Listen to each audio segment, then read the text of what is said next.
Article 21A और 22। Okay, चलिए अभी हम लोगों ने आर्टिकल 21 पढ़ा, अब आर्टिकल 21A पढ़ेंगे और उसके बाद 22 पढ़ेंगे और फिर क्लास को खत्म करेंगे। ओके, चलिए शुरू करते हैं।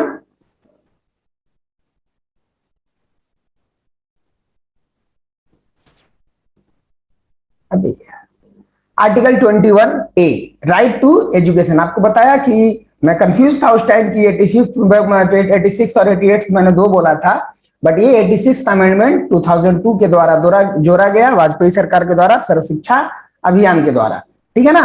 इसके आधार पे यानी कि हर 14 साल तक के व्यक्ति को एलिमेंट्री एजुकेशन यानी कि प्राथमिक शिक्षा जो है वो देना अनिवार्य है, और ये आपको देना ही देना है हर हाल में। फिर से ऑलरेडी आपको बता चुका हूं कि only for elementary not higher, higher education के लिए सरकार बाध्य नहीं है, वो चाहे तो दे सकती है चाहे तो ना दे, उसके ऊपर है वो। लेकिन आर्टिकल 45 बोलता है कि सरकार को देना चाहिए। ओके, आर्टिकल 45 क्या कहता है? DPSP directive principle of state policy, की सरकार को अपने सिटीजन्स को, नागरिकों के लिए मुफ्त शिक्षा का व्यवधान करना चाहिए, बट वो ऑब्लाइज्ड और कंपल्स्ड नहीं है उस चीज के लिए, वो चाहे तो करे चाहे तो ना करे। ओके, इसे 2002 में जोड़ा गया था, ये ऑलरेडी आर्टिकल 45 में था, लेकिन अब इसको फंडामेंटल राइट में डाल दिया गया, और इसको आर्टिकल 51A यानी कि जो हमारा मौलिक कर्तव्य है उसमें भी जोड़ा गया है। यानी कि पहले मौलिक कर्तव्य थे 10, अब हो गए कितने? 11। पढ़ेंगे उनको भी धीरे धीरे। पहले मौलिक कर्तव्य 10 हुआ करते थे, अब मौलिक कर्तव्य हो गए हैं 11। यानी कि 11वां क्या जोड़ा गया कि 14 साल से कम उम्र के हर बच्चे को स्कूल भेजना जरूरी है। यानी कि वो माता पिताओं के लिए है, आप लोगों के लिए है कि 14 साल से कम उम्र का कोई भी बच्चा आपको दिखता है और अगर वो स्कूल नहीं जा रहा है तो ये आपकी ड्यूटी है कि आप उसको स्कूल भेजें। ओके, चलिए आगे। Protection against arrest and detention in certain cases, ठीक है। यानी कि इसका मतलब क्या हुआ है, ठीक है, ये समझिएगा। डिटेंशन का मतलब वही आपका अरेस्ट होता है, डिटेंशन का मतलब नजरबंद करना, यानी कि आपको डिटेन करना है, हम आपको रोक के रखेंगे, कहीं आने नहीं देंगे, कहीं जाने नहीं देंगे, तो इस तरह का। और हिरासत में लेना तो सब समझ रहे हैं, अरेस्ट का मतलब गिरफ्तार करना। तो ये क्या होता है, कैसे होता है, आपको बताएंगे। और नेताओं के इसका इस्तेमाल सबसे ज्यादा नेताओं के ऊपर किया जाता है, ठीक है। तो इसको थोड़ा ढंग से समझने का कोशिश कीजिएगा, ठीक है। पहला, इसको कुछ भागों में बांटा गया है कि कैसे, ताकि लोगों को समझने में दिक्कत ना हो। और आर्टिकल 22 जो कहता है कि आपके गिरफ्तारी और नजरबंदी के कुछ खास परिस्थितियों में आपको जो सरकार ने संविधान ने आपको राज्य से जो शक्तियां प्रदान की हैं उसका जिक्र इसमें किया गया है। तो आर्टिकल 21A या पहला क्या कहता है? No person shall be arrested without being informed grounds, यानी कि किसी भी व्यक्ति को आप बिना ये बताए कि मैं आपको क्यों गिरफ्तार कर रहा हूं, गिरफ्तार नहीं कर सकते हैं, ठीक है। State police is obliged to tell you why you are being arrested, उसको ये मजबूरी है, उसको बताना ही है कि वो आपको क्यों गिरफ्तार कर रही है, बिना बताए हुए आपको गिरफ्तार नहीं करेगी, ठीक है ना। गिरफ्तारी के बाद आपको अपने मनचाहे वकील से मिलने की इजाजत है। आपको जो चाहिए, इंडिया का सबसे बड़ा वकील आपको करना है वो कीजिए, इंडिया का सबसे गरीब वकील करना है आपको वो कीजिए, आप बिल्कुल फ्री हैं। अगर आपके पास कुछ भी नहीं है तो आप बोलिए कि मेरे पास 1 रुपया भी नहीं, मेरे को सरकारी वकील चाहिए, सरकारी वकील भी आपको स्टेट लाके देगी, ठीक है। अगला, should be brought to the nearest जज विद इन 24 आवर्स। अगर आपको पुलिस कभी भी गिरफ्तार करती, इसलिए मैं बोल रहा था कि आर्टिकल 21, आर्टिकल 22, आर्टिकल 19, आर्टिकल 20, ये तीनों जो है चारों इतना इंपॉर्टेंट है कि हर व्यक्ति को पता होना चाहिए, हर व्यक्ति को, इवन जितना जाहिल से जाहिल हो और जितना पढ़ा से पढ़ा उसको तो पता होगा ही। मेरा मानना है कि एक रिक्शा खींचने वाले से लेके एक मतलब राष्ट्रपति से लेके और एक रिक्शा खींचने वाले तक हर व्यक्ति को कम से कम ये 4 चीजें तो पता होनी चाहिए जो आपको स्टेट के आर्बिट्ररी एक्ट से बचाएगी। और यही ना जानने का नतीजा है कि लोग आपको दबाते हैं। ठीक है, और कुछ लोग जानने के बाद भी दब जाते हैं कि अरे यार कौन झंझट लेने जाएगा कोर्ट का, कचहरी का। लेकिन अगर आप अपनी पे आ गए तो आप किसी भी पुलिस वाले की वर्दी उतरवा सकते हैं अगर वो आपके साथ गलत कर रहा है तो। ठीक है, तो पहला आप ये बता दिया आपको 22 का एक, इसका अर्थ भी बता दिया। 22 का 2 यानी कि अगर आपको गिरफ्तार किया जाता है 24 घंटा के अंदर, पुलिस का ये जिम्मेवारी है कि वो आपको 24 घंटा के अंदर किसी ना किसी जज के सामने पेश करे, चाहे जो जज हो, इट डजंट मैटर, ये उसकी जिम्मेवारी है। ठीक है ना, वो चाहे आप पटना में हो, आपको दिल्ली के जज के पास लेके प्रस्तुत करें, डजंट मैटर, ये पुलिस का काम है, आपका नहीं। आपका मतलब ये होना चाहिए कि मैं आज 6 बजे शाम में गिरफ्तार हुआ तो कल 6 बजे शाम से पहले मेरे को एक जज के सामने होना चाहिए और जज मेरे साथ डिसाइड करेगा कि मेरा क्या करना है। ये पुलिस वाले डिसाइड नहीं करेंगे। और पुलिस वाले ये भी नहीं बोल सकते हैं कि नहीं नहीं जज का तो बहुत दूर है तो वहां जाने में ही 6 घंटा लग गया तो 24 और 6 30 घंटा में हम आपको पहुंचाएंगे। नहीं, ट्रेवल टाइम उसी में इंक्लूडेड है। 24 घंटा के अंदर व्यक्ति को जिसको आपने गिरफ्तार किया है वो जज के सामने मौजूद होना चाहिए, बस बात खत्म। ठीक है, ये जो 2 हैं कानून, ये सिर्फ भारत के नागरिकों के लिए हैं और ये विदेशी एलियन, जो एनिमी एलियन है, खास करके अगर कोई पाकिस्तान के व्यक्ति आके ये बात बोले कि मुझे गिरफ्तार कर लियो तो 24 घंटा के अंदर जज के अंदर सामने पेश करो, तो ये बातें नहीं मानी जाएगी, ये सिटीजन्स के लिए है।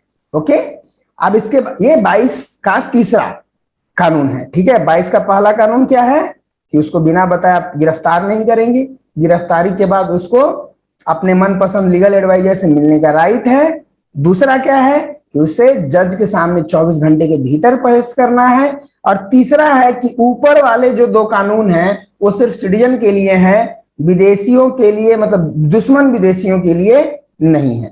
ठीक है, आगे अब नजरबंदी की बात आती है 22(4). ठीक है, इसमें क्या है समझिएगा कि आप किसी भी व्यक्ति को, जैसे खास करके जैसे अभी आप लोगों ने सुना होगा महबूबा मुफ्ती, फारूक अब्दुल्ला, उमर अब्दुल्ला, जो कश्मीर में चल रहा था कि इन लोगों को नजरबंद करके रखा गया था 2019 से। ठीक है ना, 5 अगस्त को वहां पे 370 हटा और उसके बाद से इन लोगों को नजरबंद कर दिया गया।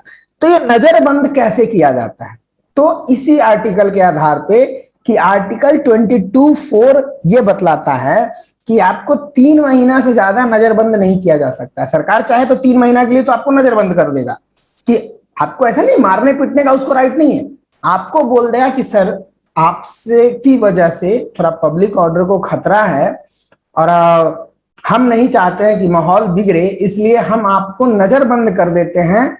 आप ना किसी से मिलिएगा, ना बात कीजिएगा फोन पे, आप अपने घर में रहिएगा। ठीक है, बस आपको अपने घर में रहना, हम आपको कोई तकलीफ नहीं देंगे। पुलिस मतलब चारों तरफ रहेगी, वो देखेगी कि आप किसी अनुचित व्यक्ति से ना मिले, कहीं आप कुछ पब्लिक ऑर्डर डिस्टर्ब करने वाला कोई भी हरकत ना करें। इसी आधार पर नेताओं को गिरफ्तार किया जाता है, गिरफ्तार नहीं नजरबंद किया जाता है। ठीक है, लेकिन ये जो नजरबंदी है ये 3 महीने से ज्यादा की नहीं होनी चाहिए। कानून इसमें भी कहता है कि आपको ये बताना है कि वो व्यक्ति क्यों नजरबंद किया जा रहा है। ठीक है, वो व्यक्ति को पूछने का राइट है कि तुम मुझे नजरबंद कर रहे हो, लेकिन ये बताओ कि ऐसे मैंने क्या गलती कर दी कि मुझे नजरबंद किया जा रहा है। ये उस व्यक्ति का राइट है। लेकिन कानून ये भी कहता है कि अगर आपको लगता है कि उस व्यक्ति को ये बात बताना उचित नहीं है तो कानून या स्टेट आपको नहीं भी बताएगा कि इसको बताने से अगर पब्लिक ऑर्डर खराब हो सकता है, तो state is free to not to tell you what on what grounds you are being detained. Okay, वही क्या बता रहा है कि 22(5) बोलता है कि आपको तुरंत जैसे ही हो आपको बताना उस व्यक्ति को कि वो व्यक्ति क्यों डिटेन किया जा रहा है। लेकिन 22(6) ये भी बोलता है कि अगर आपको लगता है कि इसको बताने से पब्लिक ऑर्डर खराब हो सकता है तो आप ना भी बताएं, ऐसा कोई जरूरी नहीं है, आपकी इच्छा है। ठीक है, लेकिन 3 महीना से ज्यादा 3 महीना से ज्यादा अगर आप किसी को नजरबंद कर रहे हैं तो हर 3 महीना के बाद एक हाईकोर्ट का एक कमेटी बनेगा ठीक है। और वो कमेटी डिसाइड करेगा कि इस व्यक्ति को नजरबंद किया जाए या नहीं किया जाए, ठीक है। और जो किया गया वो लीगल था या इलीगल था। और ये फिर इस कमेटी में एटलीस्ट एक हाई कोर्ट का रिटायर्ड जज होना चाहिए या हाई कोर्ट का जज होना चाहिए, तभी ये कमेटी वैलिड मानी जाएगी। ओके, तो हाई कोर्ट का जज जो होगा, जो उस कमेटी का मेंबर होगा, उस कमेटी के मेंबर्स मिलके ये डिसीजन लेंगे कि इस व्यक्ति को जो डिटेंशन है वो अनलॉफुल है या लॉफुल है। अगर लॉफुल है, वो पब्लिक इंटरेस्ट में है, तो वो कमेटी डिसीजन दे सकती है कि हाँ इस व्यक्ति का डिटेंशन और बढ़ा दिया जाए, क्योंकि अभी भी इससे खतरा है। आप जैसे ऑब्वियसली वो तो नहीं बोलेगा कमेटी के सामने, आप बोलिएगा कि स्टेट बोलेगा कि हाँ सर ऐसी बात है कि अगर हम इसको छोड़ते हैं तो यहाँ पे ऐसा माहौल बिगड़ सकता है, इस रीजन से ये हो सकता है, तो कमेटी डिसीजन लेगी कि आपने सही बोला, स्टेट सही बोल रहा है या गलत बोल रहा है। अगर उसको लगा कि स्टेट सही बोल रहा है और इस व्यक्ति की गिरफ्तारी खत्म करने से पब्लिक ऑर्डर को खतरा है, तो वो आपका डिटेंशन बढ़ा सकती है कि हाँ इसको 3 महीने के लिए और नजरबंद किया जा सकता है। लेकिन 3 महीने के बाद ये रिव्यू होगा। 3 महीने तक आप 3 महीने से ज्यादा बिना रिव्यू के आप उस किसी भी व्यक्ति को डिटेन नहीं कर सकते हैं। ठीक, 22 का 7 क्लाउज 7 सेम सब कुछ वही रहेगा, ठीक है ना।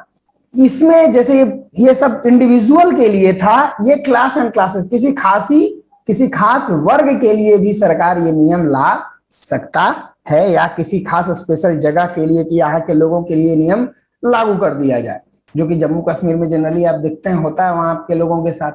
जैसे मतलब नॉट इन प्रो जम्मू और प्रो पाकिस्तान, ऐसा कुछ मत उल्टा समझ लीजिएगा, बस मैं एक एग्जांपल दे रहा हूं कि ये चाहे तो एक पूरे क्लास पे भी स्टेट ये लॉ अप्लाई कर सकता है। ओके, और कुछ बचा है? नहीं, बस इतना ही आज के लिए। ओके, तो यहाँ पे आर्टिकल आपका 21 और आर्टिकल 22 खत्म होता है। अगर आपके दिमाग में